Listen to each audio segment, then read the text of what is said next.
ଆମେ ଲାଷ୍ଟ ଭାଙ୍ଗିରେ ବାବାର କାମିନା ବିବାହକୁ ଥିବ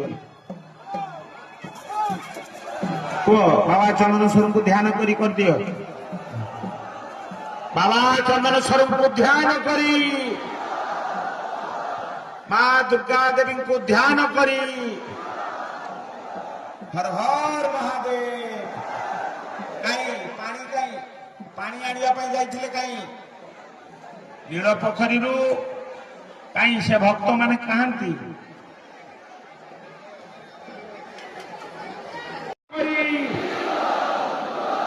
ହର ହର ମହାଦେବ ହର ହର ମହାଦେବ ହର ହର ମହାଦେବ।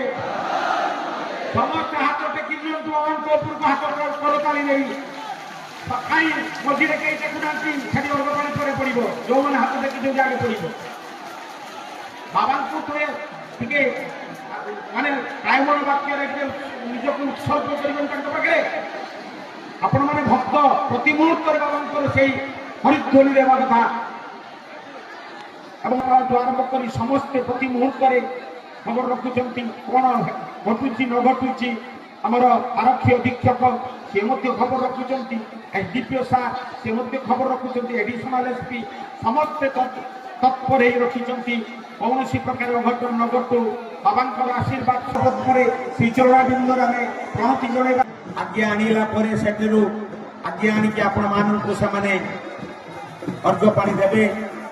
ତେଣୁ ଚାଲିଛନ୍ତି ବାଦ୍ୟକାର ଏବଂ ଚାଲିଛନ୍ତି ଆମର ନାଫିଦ ଏବଂ ଆଠଭକ୍ତ ଶ୍ରୀବେକିନୀ ଦେଉଳିଆ ସମସ୍ତେ ଚାଲିଛନ୍ତି।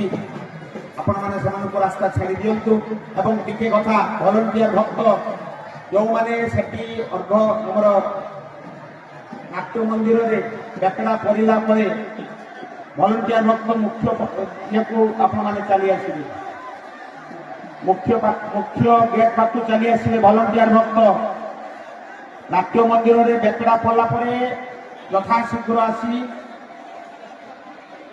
ମୁଖ୍ୟ ଆମର ସିଂହଦ୍ୱାର ପାଖରେ ଆସିକିନେ ଭଲଣ୍ଟିୟର ଭକ୍ତ ମାନେ ସବୁ ଆସି ଉପସ୍ଥିତ ହେବେ ଏବଂ ନ ଘଟୁଛି ଆମର ଆରକ୍ଷୀ ଅଧୀକ୍ଷକ ସେ ମଧ୍ୟ ଖବର ରଖୁଛନ୍ତି, ଏସଡିପିଓ ସାର୍ ସେ ମଧ୍ୟ ଖବର ରଖୁଛନ୍ତି, ଏଡିସନାଲ ଏସପି ସମସ୍ତେ ତତ୍ପର ହେଇ ରଖିଛନ୍ତି କୌଣସି ପ୍ରକାର ଅଘଟନ ନ ଘଟୁ। ବାବାଙ୍କର ଆଶୀର୍ବାଦ ପରେ ଶ୍ରୀଚରଣାବିନ୍ଦରେ ଆମେ ପ୍ରଣତି ଜଣାଇବା। ମାଙ୍କର ଯିଏ ରହିଛନ୍ତି ହରଗୌରୀ ଯିଏକି ଶିବ ଏବଂ ଆମର ଦଶଭୁଜା ଦୁର୍ଗା ସମସ୍ତେ ଡାକିବେ ହେ ବାବା ଚନ୍ଦନେଶ୍ୱର ମା ଦୁର୍ଗା ଦେବୀ।